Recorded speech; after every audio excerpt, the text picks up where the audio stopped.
We're going to continue with the talk about the 8 limbs of yoga, just reviewing this morning very quickly. Yoga is a very practical science. It is not philosophical. Yoga is meant to be implemented in your daily life. So I mentioned in India there's a difference between the Pandit and the yogi. Pandit is very well learned instead of having studied the scriptures. A yogi may even be an uneducated sheep herder. A yogi is one who's living silence. A yogi is somebody who's gotten close to the energy of consciousness or the soul. Pandit is very learned, but if you ask them to do silence for 10 minutes, they may become very restless. So they don't have the concentration muscles to transcend the mind. Having said that yoga is a practical science, then I mentioned that yoga states that your body is made of 6 energy layers. We're going to count them from the most solid to the most ethereal and non-solid. The most solid layer is the physical layer. The next less solid layer is the heat and electromagnetism emanating off the surface of your skin. Another less solid layer is the mental layer. That's the 3rd layer. Those are your thought bubbles. The 4th less solid layer is the emotional layer. The 5th one is your intuition. The 6th is your soul, or jiva, or jiva atma. Then yoga states that your soul and the God force are one and the same. It's just that jiva is closer to the periphery of your body. Brahman, being the God force, is further away. They're the same pulse. The object of yoga is to have these 6 layers communicating with each other. In the beginning, the average person in the street is dead. I remember one of the gurus said, you know, I went to London airport and I wanted to beat everybody with a stick because everybody was like this. And what he meant by dead is when somebody who's been to Samadhi looks at somebody just at the airport who hasn't been to Samadhi, they look at it and this person has a lot of dormant, latent energies that are non-active. By latent energy, I mean that, for example, your mental layer will not be talking to your emotional layer. Your intuition will not be talking to your physique. So these 6 layers don't have interconnecting cables talking to each other. A yogi or yogini has these 6 layers communicating with each other. So you're walking in the street and your intuition contacts your body and says, danger. They're communicating with each other. And then we mentioned briefly the 8 fundamental practices of yoga. Yama is the first one. Yama says before you attempt to find God, clean up your character. The moral commandments, don't steal, don't lie, don't kill, don't take intoxicants, don't commit adultery. Why? Again, not from a priestly standpoint. Yoga doesn't care about sin or heaven or hell. Yoga cares about energy management. So when they say don't take the intoxicant, what they mean is if you take some morphine, you're not living in the present moment. And outside the present moment, you can't find God. So yama. Niyama is the second one. Niyama says, if you do not recognize a power higher than your ego, then you're going to be very lonely, very anxious, and fearful. Why? Because if I take on full responsibility of everything in my life as my responsibility, then I'm going to be very anxious because I'm one body amongst 7 billion. And then there are thunderstorms, there are earthquakes. So how do I feel safe in a world of 7 billion? The only way is to say, there must be a power greater than me. There must be an intelligence higher than mine. And of course, the good news from yoga is that that higher wisdom is already within you. All you've got to do is transcend the mind. When you transcend the logical mind, the wisdom is right there, right behind the veil. Many of you have found yourself contacting spontaneous right action, which means the minute you say, you know, I'm not Catherine, I'm light living inside Catherine, and then your speed changes, your creativity changes, your decision making changes. Niyama, the third limb is asana. Asana, which we'll cover in more detail today. Asana says you need to have a healthy, stable body in order to find God. With a sickly body, with pain, arthritis, migraines, you cannot continue on this journey of spirituality.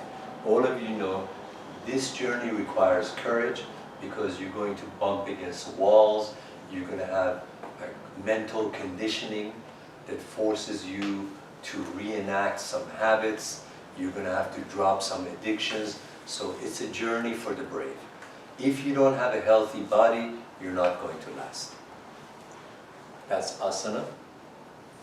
Also, one interesting thing that the asanas say is that if you have an imbalance or tightness in your body, that usually comes from an imbalance in your mind.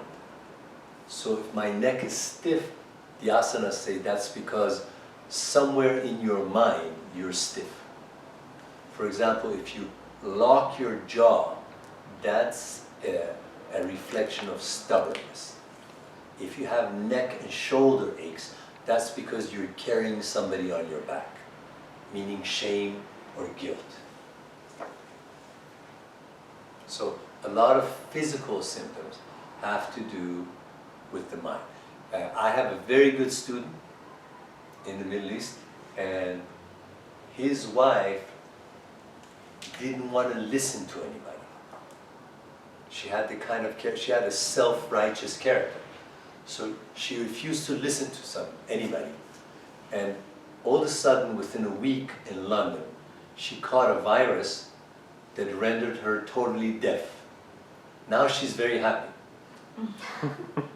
Because she wasn't listening to begin with, now she really can't hear anybody.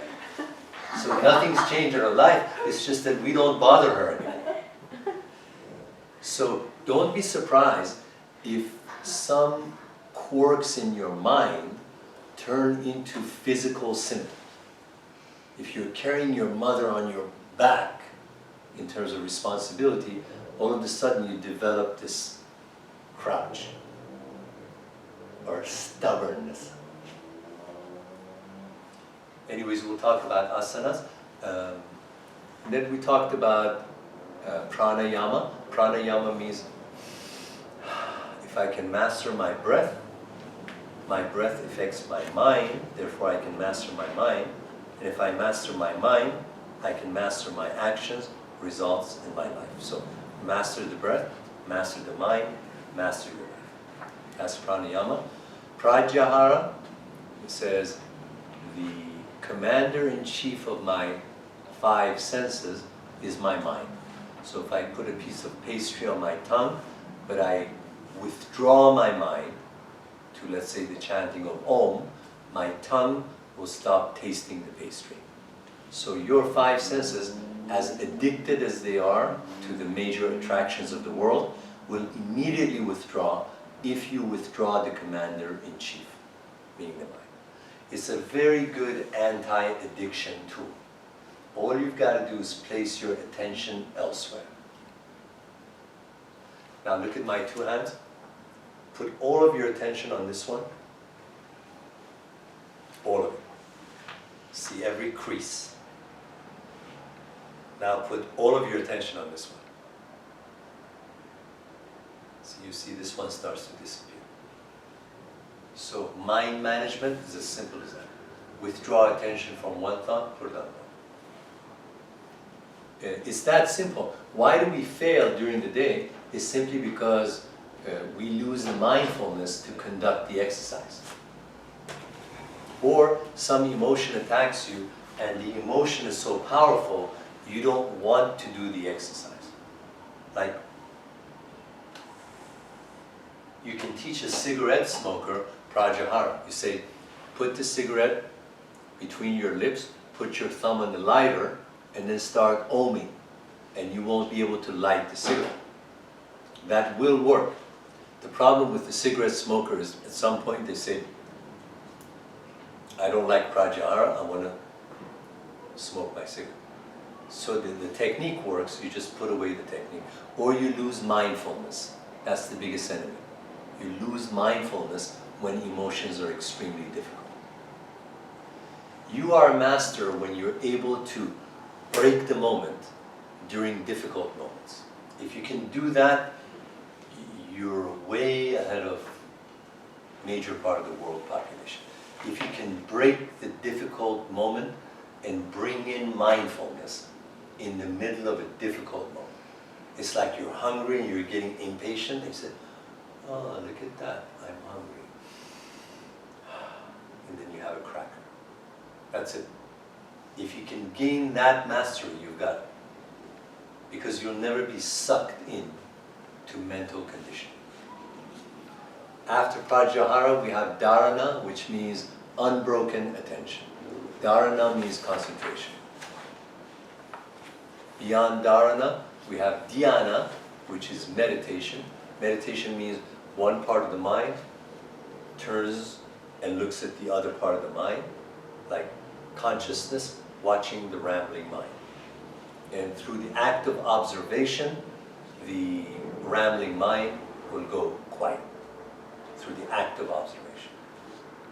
Finally, we have Samadhi, which is 28.8 minutes of non-thought. In Samadhi, the two hemispheres of the brain start pulsating in perfect harmony. Another thing that happens in Samadhi, your two nostrils will start conducting an exact equal amount of air. So if you place a mirror under the nostrils of somebody going through Samadhi, the circle of fog on the mirror beneath each nostril has an equivalent diameter, roughly speaking. Outside of Samadhi, every 90 minutes, one nostril becomes the dominant nostril. That's because one hemisphere of the brain is usually more active than the other.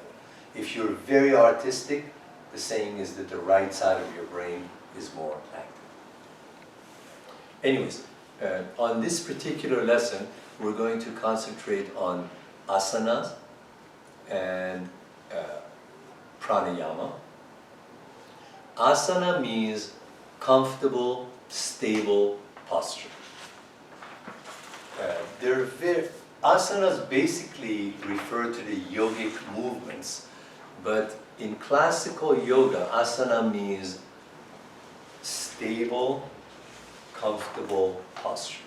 So if I'm beginning my spiritual journey and I sit like this, then the first negative thought is going to topple me over. But imagine you sit in meditation like this, like you're on a wild horse and you sit like this in meditation. It's like, hey, watch yourself. Do you know who's sitting on top of this horse? Like this afternoon when we meditate, sit there and say, watch it. Je suis the boss. Start with that message. Watch it. I'm sitting and I have the helm or whatever in my hands. It's a nice message to start meditation with. I'm the boss. So watch yourself. You don't say, don't think, because if you say don't, the mind is going to think. But you sit like this, stable, comfortable posture. When you sit in meditation like this, you're already about to topple over. That's one meaning of asana.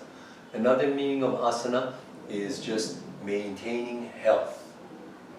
So imagine how difficult it is to see in the dark cave of the subconscious mind.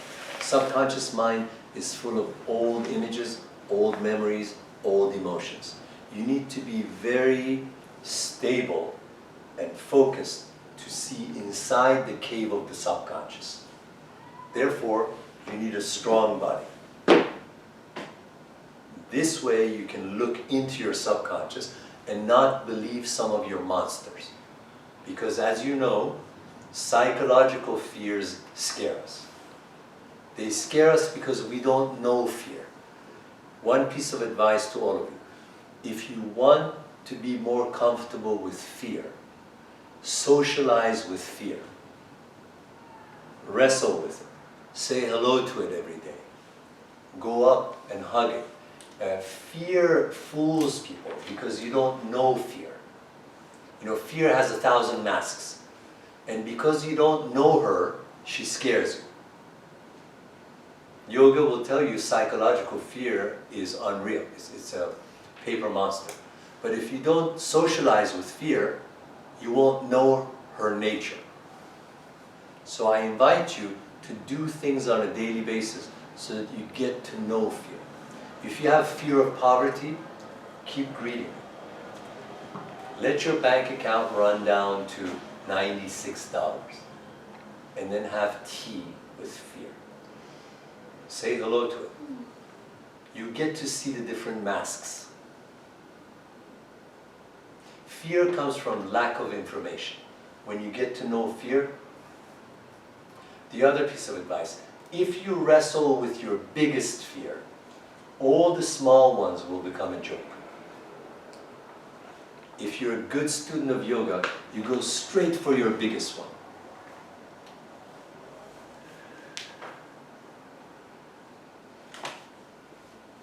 So if you've had one plane crash and you go through a second one, then you're Queen of Geneva. Because you faced the biggest one twice in a row. Everything else is a joke. Try that one. If you're brave, you can get rid of fear in one shot. Just face the biggest one. Okay, coming back to asanas. If you have a particular stiffness during yogic postures, you have to look for an imbalance in your mind. What I'm really saying is particular postures in the body mean particular things to the subconscious mind. For example, forward bending to the subconscious means surrender. Lateral bending means flexibility. I'm going to bend to the wind.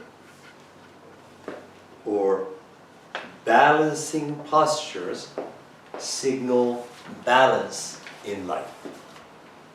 So we haven't thought of it this way. A shoulder stand, where you're standing upside down, means stepping into the unknown. Everything becomes reversed. Or the fish pose, where your fontanelle's on the floor and you're looking at the world upside down. That's an unknown. I wonder if you've ever thought of this. Every physical posture sends a signal to the subconscious. So if you walk into a bank like this, what are you signaling? If you walk in like this, what are you signaling? Here's a challenge. Do this and think of the worst moment in your life. See if it's possible. You won't be able to do it because the smile muscles send a signal to the subconscious that everything's all right. You can't possibly think of a horrendous moment while you're smiling. These muscles go counter to that memory. So this is a very important topic we're talking about when we cover asanas. Every posture that you do in yoga sends a particular signal to the subconscious. When you sit down in prayer pose, what are some of the signals you're sending to your mind? When your forehead is on the mat and you're quiet and you're sitting on the back of your feet, what are some of the signals you're sending to your subconscious?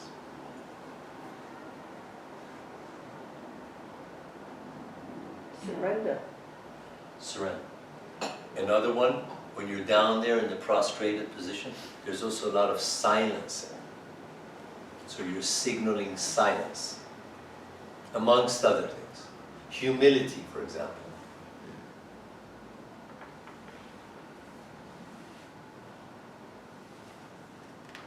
Asanas prevent illness, asanas cure present illness, and asanas keep you from getting ill in the future. All of the yogic asanas that deal with the stretching of the spine, like the cat pose, will prevent a lot of problems in older ages. So if you do the cat pose where you're flexing the spinal column, beyond, let's say, the age of 48, 49, that one posture keeps your back very, very flexible. Also, asanas lend a lot of grace to your movement. If you do asanas on a daily basis, you walk light. When you want to set the saucer on the kitchen cabinet, you don't bang it down. The asanas will make you very, very graceful. Talking about the fourth limb of yoga is pronounced Pratyahara, although it's sometimes written Pratyahara with a TH. Pratyahara, I explained several minutes ago, is the withdrawing of the mind from a source of distraction. The world, the external world, is full of distractions. If you don't want to lose power in life, you must develop an inner gaze. You must have an inner life. You must cherish your inner landscape. Sit next to the fireplace, read a book, play your guitar, do your Tai Chi, go off to nature. Without an inner landscape, you will approach madness. And there's an old saying in spirituality, they say, everything on the outside is chaos, everything on the inside makes sense.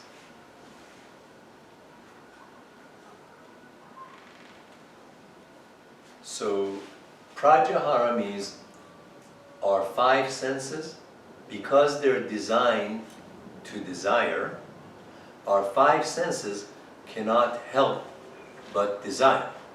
So then what do you do with an instrument that's designed to desire?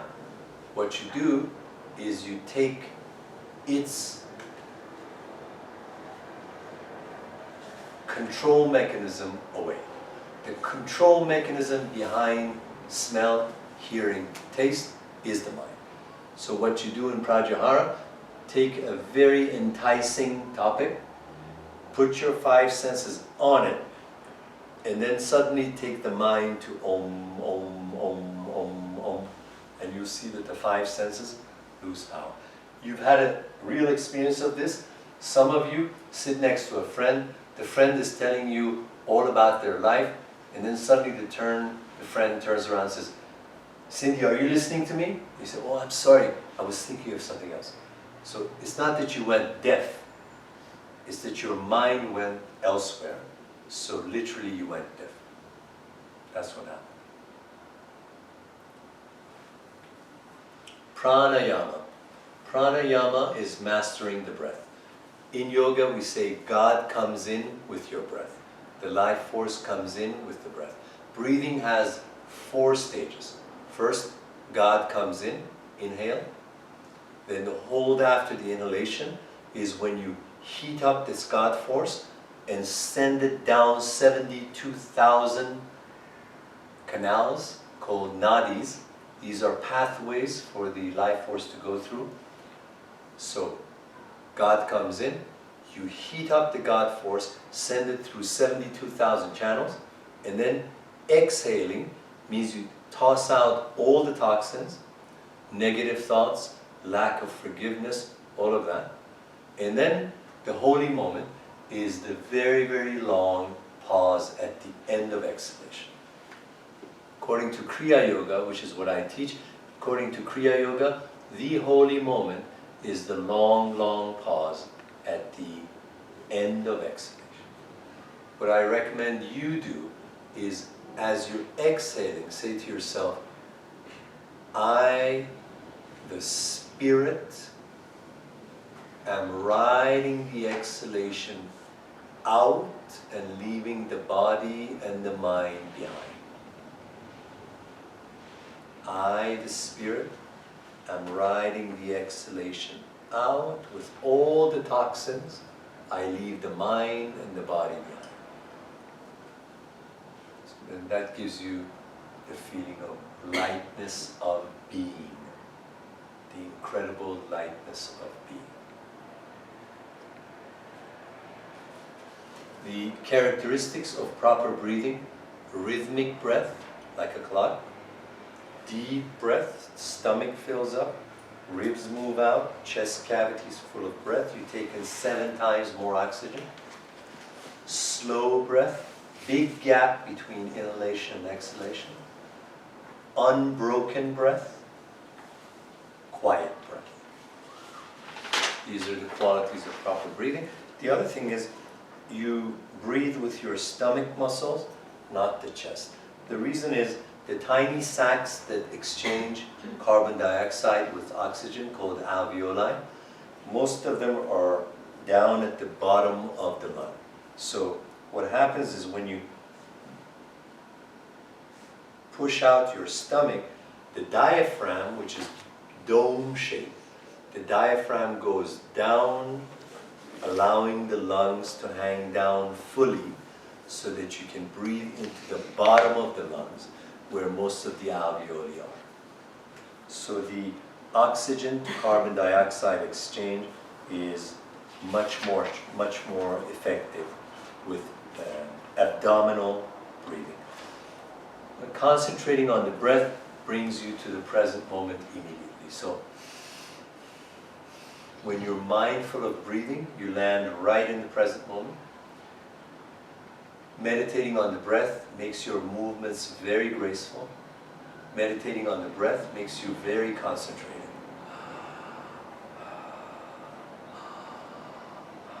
Supreme concentration. Meditating on the breath makes you very contented. Why? Because the mind becomes concentrated on the breath, and instead of regretting the past or being anxious about the future, it lives exactly here and now. So it brings contentment.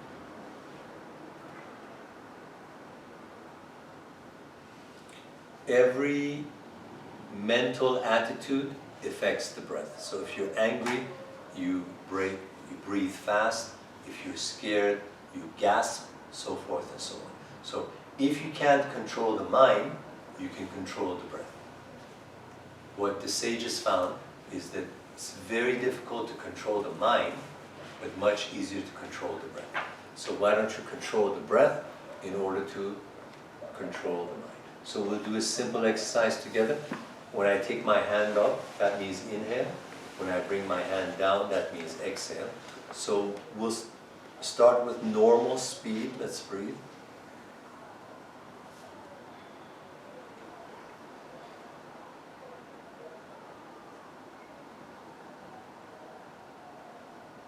Now watch what happens to your mind.